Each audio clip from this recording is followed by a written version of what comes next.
Hello, good afternoon. My name's Michelle Knapp, and I'm the Oil Program Manager here at Tri-State Bird Rescue and Research. I hope you guys can hear me okay. I'm wearing one of our masks created by our volunteers here. We're going to be doing a tour of the Oiled Wildlife Response Building here. Let me get inside just because it's a little bit windy.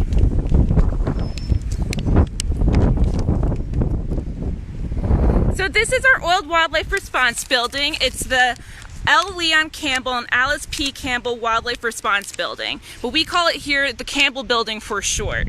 Joining me on the tour today will be our Executive Director, Lisa Smith, online answering any questions you may have. So please feel free to ask plenty of questions. We're going to start the tour out here on the outside. So this is our Oiled Wildlife Response vehicle. This is where we would take this vehicle on the road and actually respond to oiled wildlife events and pick up animals to bring them back here to our facility. So this is our facility here in Newark, Delaware. We do respond to a variety of different events internationally and primarily on the East Coast. But when we're responding here in the Mid-Atlantic region, we will use our response vehicle and our wildlife response building here. So this is our vehicle, and here you could see a variety of different equipment that we have ready to go in the event of a call out for our help. And then when you come over here, I'll be walking you through the path of an oiled animal that would be admitted through our space. So this is our first room that the animals will see. So we do have a variety of different ready-to-go field equipment. I opened up our medical crate just so you can have a sneak preview of what we may carry in there. But everything is pre-packaged and ready to go, labeled for husbandry, wash, stabilization, and medical. So some of our field equipment. We do also have a variety of equipment over here. So some nets, boxes, personal flotation devices, a bunch of different equipment we may be using in the field, all stockpiled and ready just to be able to easily place it into our vehicle. We also do have our field backpacks, so this will have also a variety of different safety equipment for our personnel, along with different documentation that we may need in the field. We have some walkie-talkies that you could see there. So this is our first animal reception space. This is where any oiled patients will get brought into the building through, just to have a separate entry of oiled animals and people. So when we go through the building, you'll notice electricity is hanging from the ceiling. This is to avoid tripping hazards. A lot of people went into the thought process of this building.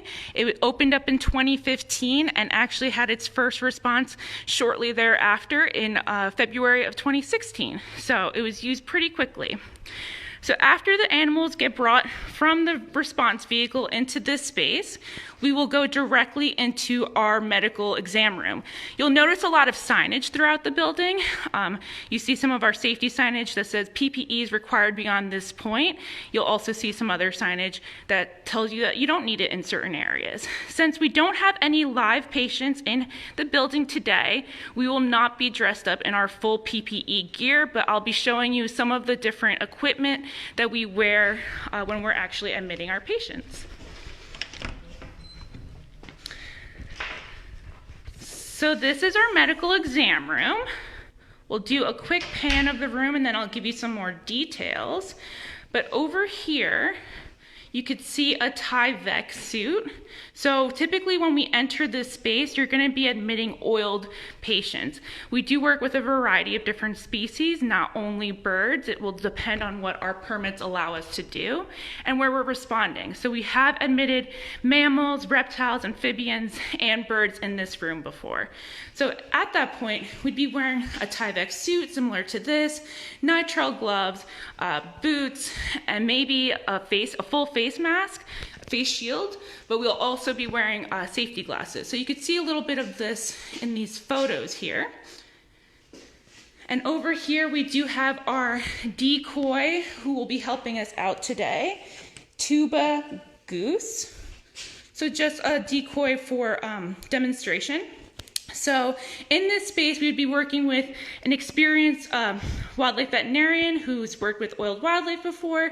We'll also be working with experienced staff members who have medically admitted patients here at Tri-State. So they'd be suited up and ready to admit our decoy tuba goose. So here you'll see a bunch of different equipment that's ready to go. We want to make this process quick and efficient. So we will have things like our intake form. We will have what we have to do here that's a little bit different than some of the other patients we take care of here at Tri-State is we take evidence during a response. So they will need to have a photo taken of every patient that comes through. We also collect swab samples and possibly feather samples for the response. You'll see a little bit of some documentation that we need to do. So this is the evidence tags for the swabs and samples we're taking, along with a chain of custody record. So that's an example of that. This is just a quick how we would prepare for an admit form that we like to have out here during demos and tours of the space. But in this space, we're going to be admitting our patient. It takes a minimum of 2 people to admit an oiled wildlife patient, maybe even more depending on the species. And then we'll do a full admit. So we'll clean out anything that might be on the eyes, in the nares. We'll actually do a full admit to see if there's anything underlying conditions that we may be seeing that may not just be due to the oiling. So we'll do a full medical admit in this room. We'll go over here, show you some of our other equipment. In this space, we keep all of our medication under lock and key just to make sure everything's secure. We'll have different things like leg tags and everything lined up and ready to go to actually admit patients in this space. And I want to show you our other room. This is our path lab. So it does come off right from the medical admit room. We have used this room as a second station to actually admit multiple patients at the same time. We also do have a rolling veterinary table that we do that as well. So we can have up to 3 admit lines going in the building at one time. But this room is multi-purpose. You'll see that a lot of the rooms here are multi-purpose just because we never know the variety of species we're going to be getting, the amount of animals that we're getting from a response, because these events are unpredictable. So this room is meant to do some pathology, also could act as a second admit table and be a little bit flexible for the needs of the response. So after our patient gets a thorough exam from our veterinarians and our experienced staff, they'll get a disposition and be brought out into this next space. This is our rehab space. It is a big open floor plan, so you'll see a bunch of caging, but none of this caging is built into the building space. So the point is to have a big open floor plan that could be used for a variety of different species, and it could be moved around depending on the needs of the response. So you'll see a bunch of these panels. These are modular cage panels. They're made of marine grade vinyl, shade cloth, and PVC to make it easy to decontaminate between patients. But in here, we're gonna show you what a typical setup for an oiled bird would be in this building.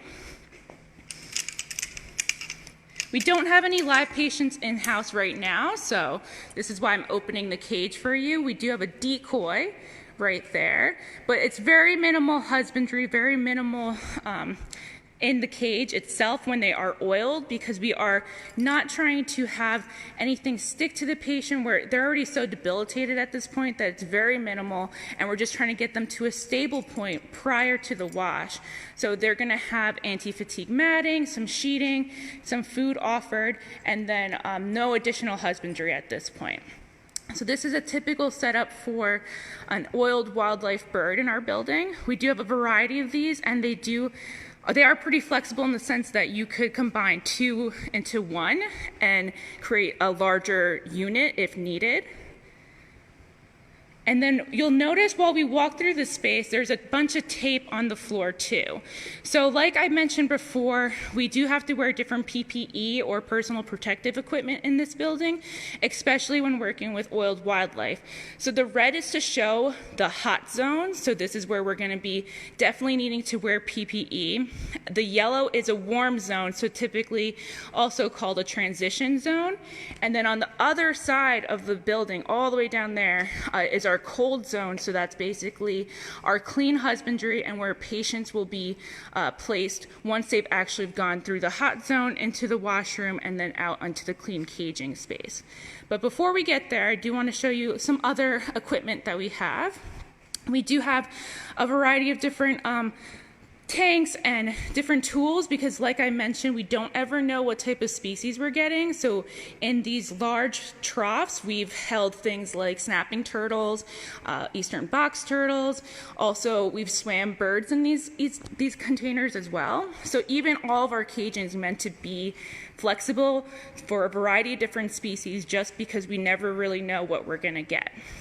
So after a few days possibly of stabilization, it is a common misconception that an oiled animal will come into our building, get admitted through the admit space, and then immediately go to the wash. That's actually a misconception. It is not true. We do need to wait to have a fully stable patient before they ever make it into the washroom over here.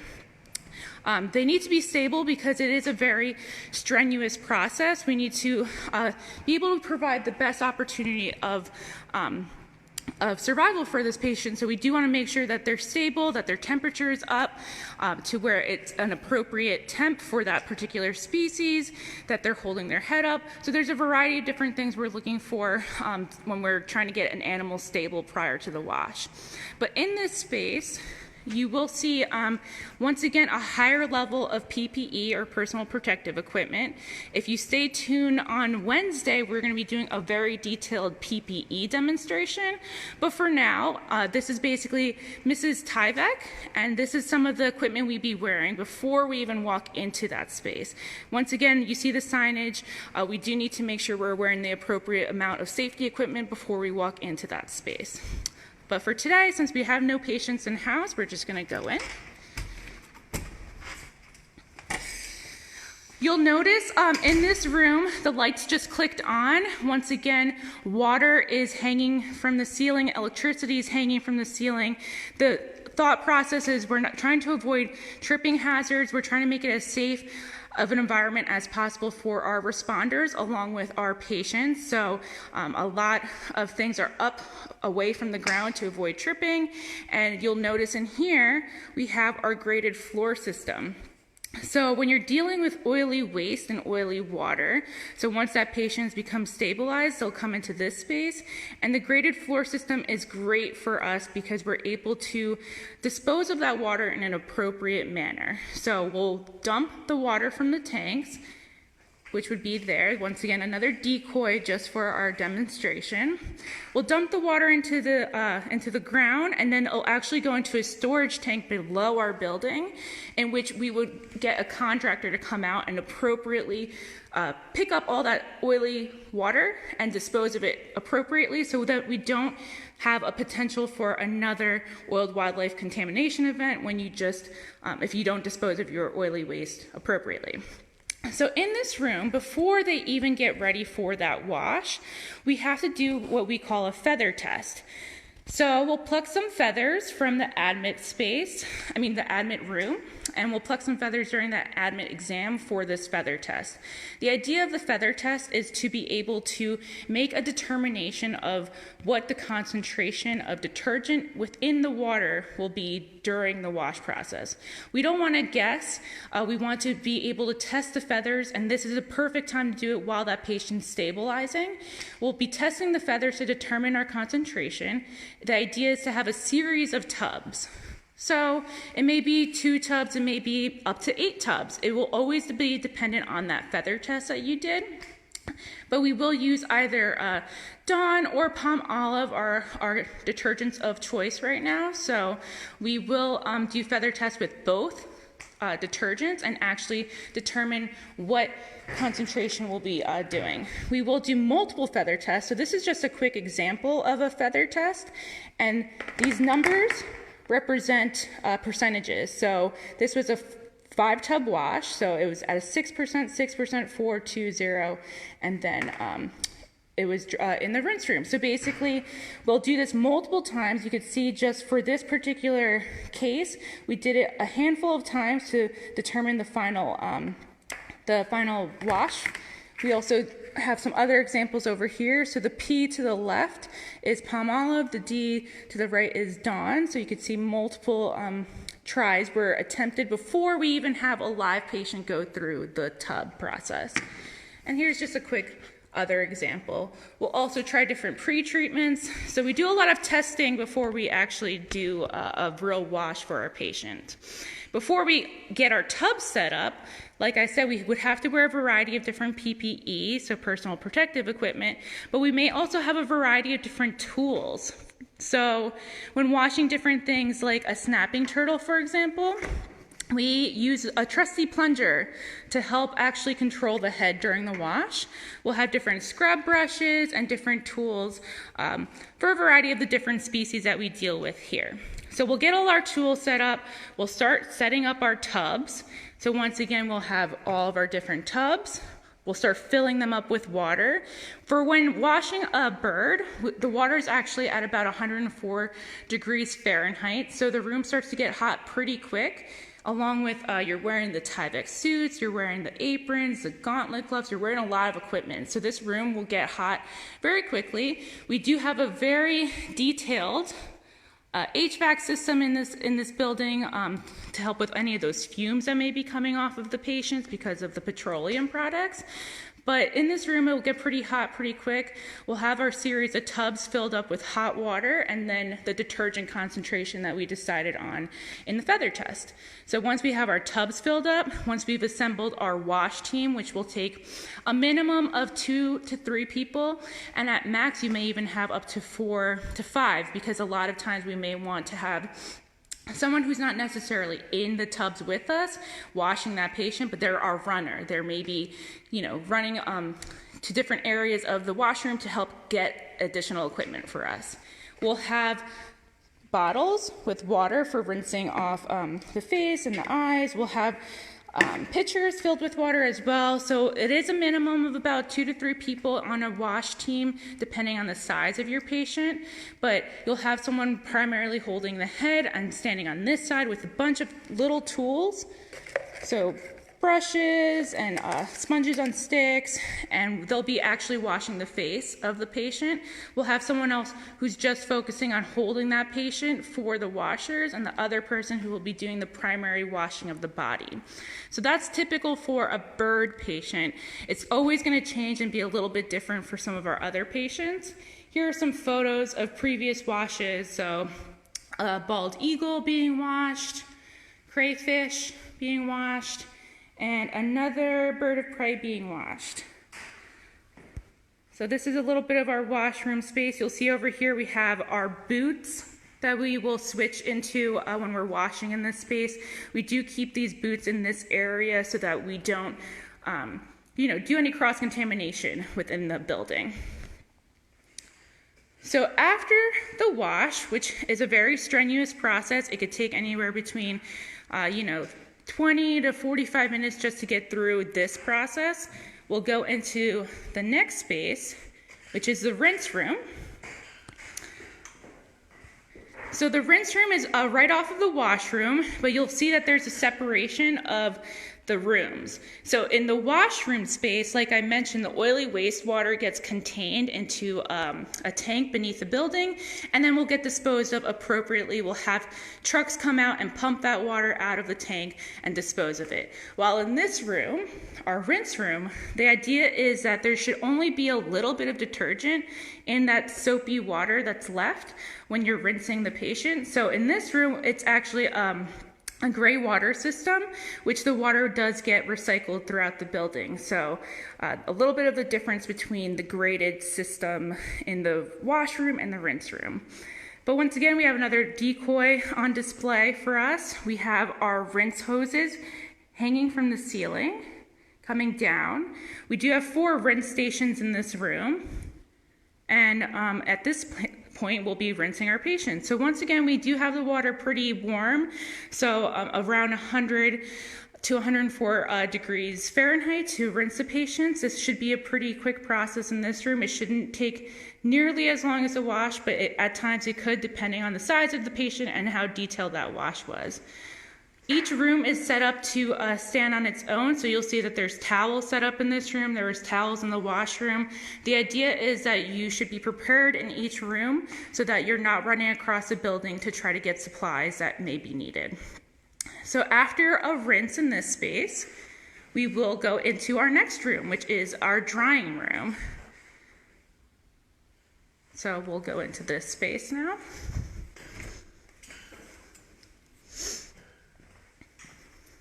So once again, you'll see that this room is a little bit similar to the rehab floor. It's an open floor plan, so we do have a variety of different types of caging in here, but this is meant to be flexible. We could take all this caging out if needed. We could, rearrange it depending on the species that we're seeing and depending on how we need to actually use this space. So in this room, you'll see, of course, dryers. So this is where the patients will dry after they go through the wash and the rinse process. And we do have a variety of different caging. So these are some of our net bottom modular cages, another decoy in there. So we use these for patients. I know Megan yesterday mentioned loons are a common patient that we may see in a net bottom carrier, just because the way that their bodies are proportion, they need to have more of a buoyant surface because they're very used to surviving on water for their lives. So we need to create a caging that will accommodate for that. Over here, we do have a mini table, basically a small exam table in a way to be able to provide additional fluids after a wash. We'll take temperature in this space to provide any additional medication that is needed. Like I mentioned, the wash is a very strenuous process. We need to make sure that we're taking temp, we're monitoring the patient, we're also providing additional fluids after that process. And then we have a variety of smaller modular cages in this room. And in this space, we may have a brooder going, we may have our heaters, our floor heaters going, and we'll be drying our patients in this room. So once again, you can see the electricity is hanging from the ceiling for tripping hazards. And then after this room, we'll go back out to that main rehab floor. But on this side, you could see everything's lined in blue to show us, to tell staff that this is now the clean side of the building. So the cages on this side will house clean animals after they've already gone through the admit space, they stabilized, they went through the washroom, the rinse room, and then the drying room. So on this space, it's our clean caging along with some clean husbandry. So we will have a variety of different husbandry for our patients, and this side gets a little bit more detailed, so we will put more traditional husbandry in those in the caging on this side. Here you can see a little project that we've got going. So we're always designing new caging for our patients depending on the needs of what we get. So here is a pool that we're currently designing a platform for patients to be able to go into and outside of the pool. So we're always, adjusting, advancing, and trying to create new caging in our space. You may wonder where we keep our solid oily waste. So I've talked a lot about our liquid waste and how we dispose of that appropriately. We also have waste drums. So this is an example of one of our drums where we would put in all that solid oily waste, things like towels, sheets, anything that gets contaminated by the patients while we're treating them will be put in this drum, and it'll actually get picked up along with that along with the liquid oily waste. So we do have that there. We also have a rehab kitchen. So we do have a small training room in this building for staff and for the human space, but we need to have a full rehab kitchen for the patients in this space too. So this is just our rehab kitchen. Nice big open space. And we do have a separation of the clean side and the oily side in this space as well. Some other side rooms that we kind of passed over will be our ICU, so the intensive care unit. So in this space, we may be able to separate off patients that may just need that additional extra care. We will have a way to control the temperature in this room a little bit more than the larger rehab space. So this is where we may place some of those patients. You could see an aquarium set up for possibly a snake or other reptiles or amphibians. So a variety of caging in this space too. Another net bottom. And something else I wanted to show everyone was some artwork created by a local artist who helped to decorate some of the space in our building. So she did hand paint all of this, very talented, local artist here from Delaware, from a local high school. But along with looking at that, if you look up and above, you'll see our complicated HVAC system. It's a very complicated system to make sure we have the appropriate HVAC for this space because we are dealing with a lot of petroleum patients. So we're actually going to go back out to the reception space just because I want to be able to show you the separate human space. So I've walked you through the typical pathway of an oiled animal. But here we are back out into that reception space. We have doors here and a door here that will bring us to the human space. So we'll actually go through this door. This is our locker room area, so we do have a bunch of lockers for our volunteers and our staff. We do have some bathrooms to the right here. So we'll go down this hallway.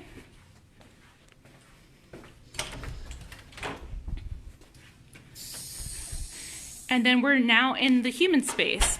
So to the left here, we do have just some office space for staff members. And this is our training room. So this is not only a training room to get people up to speed during a response, it acts as a meeting room. It acts as a space for breaks. So it is our break room as well. So pretty large space. We hold a variety of different trainings in this space yearly. This is a mini modular cage that we built to bring on conferences and workshops just to give people an idea of our caging. And then this is just another office space up front. And then we're going to be back out at the front of the building. So, let me turn this around. So thank you for joining us on our tour of the Oiled Wildlife Response Building here at Tri-State Bird Rescue and Research. I hope you had a great time. If you stick around at 3 o'clock, there is another presentation, and we do also have a few more set up for the next 2 days from 1 to 4 o'clock on Tuesday and Wednesday. So please stay tuned and check out some of our other virtual open house presentations. Thank you.